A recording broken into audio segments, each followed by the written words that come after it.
নমস্কার বন্ধুরা, ভাস্বতী রান্নাঘরের তরফ থেকে আপনাদের সবাইকে স্বাগত। আজ আবার হাজির হয়ে গেছি একটা নতুন রেসিপি নিয়ে। দেখতে পাচ্ছেন এখানে অনেকগুলো কারি পাতা রয়েছে। আমার এই রেসিপিটা দেখুন, সম্পূর্ণ না টেনে। আশা করি আপনাদের ভালো লাগবে। ভালো লাগলে লাইক করবেন, শেয়ার করবেন এবং চ্যানেলটিকে সাবস্ক্রাইব করবেন। আর কথা না বাড়িয়ে রেসিপিতে চলে যাই।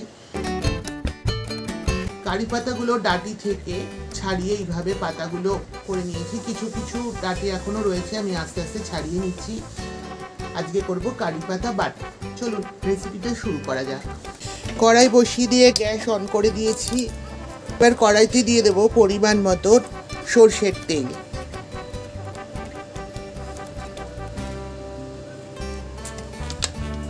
তেলটা গরম হয়ে গেছে।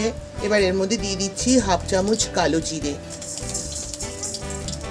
আর দিচ্ছি দুটো শুকনো লঙ্কা। এবার এর মধ্যে দিয়ে দেবো এক এক করে রসুনের কোয়া। এখানে 15 কোয়ার মতো রসুন আছে।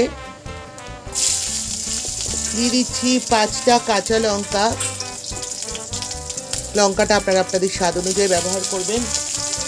একটু নাড়াচাড়া করে এবার এর মধ্যে দিয়ে দেব কারি পাতাগুলো। এগুলো একটু নাড়াচাড়া করে নেব তেলের মধ্যে। স্বাদ অনুযায়ী লবণ দিয়ে দিচ্ছি, আপনারা আপনাদের স্বাদ অনুযায়ী লবণ ব্যবহার করবেন।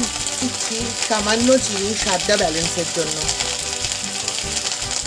এবার এটা একটু নাড়াচাড়া করে গ্যাসটা আমি অফ করে দিচ্ছি। ঠান্ডা হতে দেব, তারপর ফিরে আসছি। এটা ঠান্ডা হয়ে গেছে। এবার এটা একটা মিক্সিং বোলের মধ্যে আমি তুলে নেব।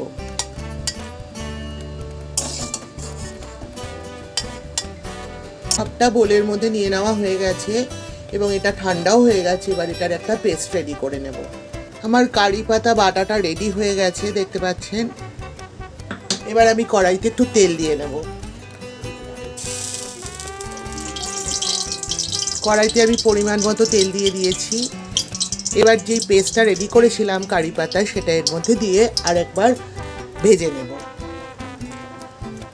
কারি পাতা বাটাটা দিয়ে দিচ্ছি আবার।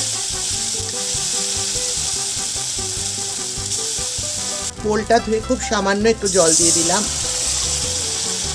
এবার এটা ভালো করে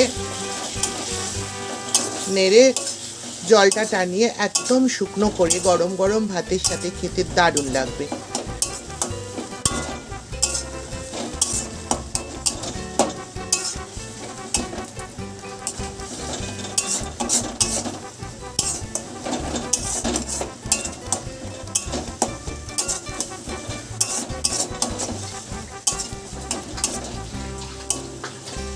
এটা জলটা টেনে যাক, তারপর আমি ফিরে আসছি।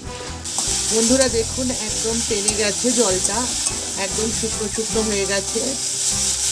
এবার এটা গরম গরম ভাতের সাথে আমি পরিবেশন করব। গ্যাসটা অফ করে দিচ্ছি। আমার কারি পাতা বাটার রেসিপিটা সম্পূর্ণ রেডি হয়ে গেল আমার কারি পাতা বাটা।